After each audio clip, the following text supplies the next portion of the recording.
ja mul hakkasid nii head inspiratsioonid veel metsas voolama. Et kui ma istusin mõne puu all ja ei teadnud, mida teha, mismoodi nagu kudumeid ilusti edasi teha, siis hakkasid niimoodi inspiratsioonid tulema, et kohe vaba oli, nagu nii hea tunne oli.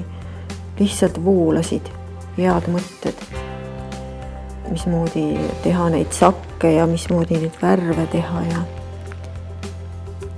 Ja siis ma saan ka aru, et kui inimene selle mantli juba endale selga paneb, siis see naine on nii rõõmus ja tore ja tema imeline olemus nagu hakkab kohe õitsema, et see ei ole ainult see, et see on ilus mantel, vaid ja selle ilusa inimese olemus ka tõuseb nagu üles sellega. Ja siis üks firma, kes on minuga ammu sõber on, siis mina disainin ja teen lõiked ja siis nemad nagu teevad mulle need asjad tellimuse peale. Ja siis kätised ja säärised, mida ma ise hakkasin oma jalgadele, kätele vajama. Ja siis sõbranned ja sõbrad on ka hästi palju neid tahtnud. Kätised ja need on hästi arvsed. Ja nüüd mul ongi nagu tulnud uus idee, kus on nagu, tahaksin varsti teha selliseid oranži ja rohelistega ja kollastega kokku selliseid sakke ja need alles sünnivad. Et ma vaatasin sügisel neid puid, mis lehed olid nii värvilised, siis ma tahaks nii värvilisi mantleid saada. Ma kasutan Leedus, me oleme juba üle 20 aasta nendega koos töötanud, kogu aeg nende käest ostnud lõnga. Nendel on nagu hästi selline, ütleme, looduslik ja algeline lõng. Ta on natukene nagu kare ka, aga mõned on pehmemad. Ta on täisvillane.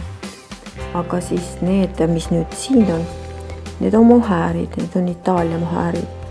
Ja ma tundsin ka, et ma tahan vahepeal nagu hästi pehmet, et ta oleks niisugune hästi pehme ja naiselik.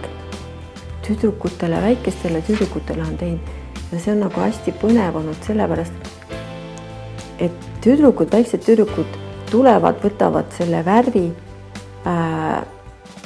värvinäidised, nad teavad täpselt, mis värvi nad tahavad. Ja siis sünnivad nii huvitavad ja imelised mantlid, et see põnev on alati. Et me ei pea tegema käsitööd nagu nii, et me ei saa küllust. Vastupidi, kui inimesed teevad ilusat käsitööd, siis seal peab olema kohe suur küllusevägi selle taga. Aga selle küllusele ei pea mõtlema, see tuleb iseenesest naudinguga teha, rõõmuga teha. Ja ma olen ka aru saanud, et paljusid asju võiks teha koos inimestega, mitte üksinda, et siis on raske. Aga kui tehakse koos, tullakse, naised või mehed tulevad kokku, teevad koos, räägivad ja mõnulevad, muusika mängib ja siis sünnivad täiesti imelised käsitööd.